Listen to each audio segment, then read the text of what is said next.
2024 के लोकसभा चुनाव से पहले देश की राजनीति में बड़ा उलटफेर देखने को मिला। कर्नाटक विधानसभा के परिणामों ने हाशिए पर चल रही कांग्रेस के लिए रामबाण का काम किया, तो बीजेपी के लिए ये काफी बड़ा झटका साबित हुआ। इससे इतर कांग्रेस की जीत विपक्षी दलों के लिए भी संजीवनी मानी जा रही है। जीत का जश्न केवल कांग्रेस ही नहीं बल्कि अन्य विपक्षी दल भी मना रहे हैं। इसी बीच बिहार के डिप्टी सीएम ने बीजेपी पर तंज कसा है।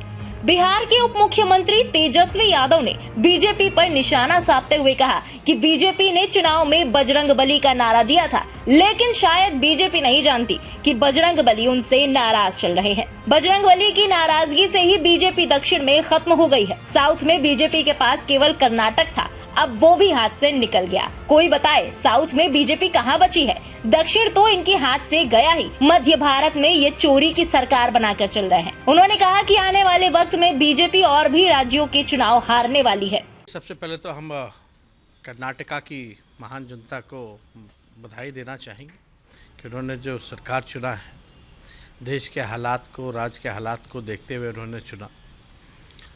और आप सब लोग जान रहे थे पहले जो सरकार थी वो कैसे गिरी कर्नाटक की, लेकिन हमने तो कल ही कह दिया था कि जो बजरंगबली हैं हनुमान जी, वो बीजेपी से जो है नाराज़ हैं। तो आज जो रिज़ल्ट आया है, एक तरफा रिज़ल्ट आया है और बीजेपी बची कहाँ? दक्षिण भारत में बीजेपी ख़त्म ही हो गई। बता दीजिए दक्षिण भारत में बीजेपी है कहाँ? मध्य भारत में बीजेपी है तो असंवैधानिक रूप से और चोरी करके है। अगर आप देखेंगे तो मध्य प्रदेश कैसे वो सरकार में आए, किस प्रकार से चोरी हुई। महाराष्ट्र आप देख लीजिए किस प्रकार से वहाँ क्या किया गया, तो सब हम लोग देख रहे हैं। बंगाल, बिहार, झारखंड है ये नहीं है।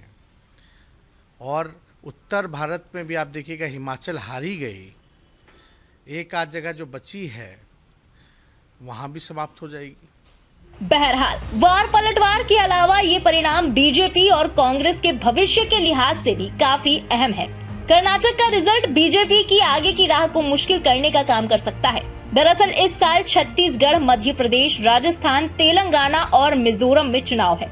इन राज्यों में जीत के बाद कांग्रेस पूरे जोश के साथ लड़ेगी। छत्तीसगढ़ और राजस्थान में कांग्रेस की सरकार है, जबकि मध्य प्रदेश में भी कांग्रेस सत्ता में लौटने के लिए पूरी तैयारी में जुटी हुई है। कर्नाटक की जीत के बाद कांग्रेस ने ये संदेश देना शुरू कर दिया है कि महंगाई, भ्रष्टाचार और बेरोजगारी प्रमुख मुद्दे रहेंगे। इन्हीं मुद्दों के दम पर बीजेपी को हराया जा सकता है। दूसरी ओर हिंदुत्व, विकास और मोदी फैक्टर के भरोसे चुनावी रथ पर सवार बीजेपी कर्नाटक से निराश होने के बावजूद अपने कार्यकर्ताओं को ये संदेश दे रही है कि हार जीत लगी रहती है और लोकसभा चुनाव पर राज्यों के नतीजों से असर नहीं पड़ता। तो वहीं इन परिणामों ने विपक्षी एकता को मजबूत करने का काम किया है। अभी तक विपक्षी केंद्र में मजबूत हो रही कांग्रेस पर दांव लगाने के लिए तैयार नहीं था, वो दूसरा विकल्प तलाश रहा था। लेकिन कर्नाटक की जीत से कांग्रेस के प्रति विपक्ष की भी उम्मीदें जगेंगी। इसके साथ ही बीजेपी के लिए सबसे बड़ा सवाल खड़ा हुआ है, विधानसभा चुनाव हो या फिर केंद्र के चुनाव।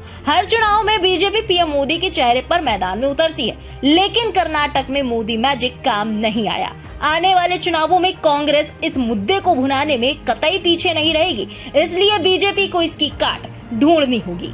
बहरहाल 2024 से पहले अन्य राज्यों में भी विधानसभा चुनाव होने हैं, जो सभी दलों के लिए मिशन 24 का सेमीफाइनल माने जाएंगे। ऐसे में हर किसी की नजरें आने वाले राज्यों के विधानसभा चुनावों पर टिकी हुई है, जिससे सभी राजनीतिक दलों के लिए लोकसभा चुनाव की रणनीति तय करना आसान होगा। फिलहाल इस खास खबर के बारे में आपकी क्या राय है, कमेंट सेक्शन में लिखकर बताना बिल्कुल न भूलें। देश और दुनिया की बाकी बड़ी और अहम खबरों के लिए सब्सक्राइब करें इंडिया पब्लिक खबर के यूट्यूब चैनल को और बेल आइकन दबाएं ताकि चैनल से जुड़ी किसी भी लेटेस्ट अपडेट से आप चूक न जाएं।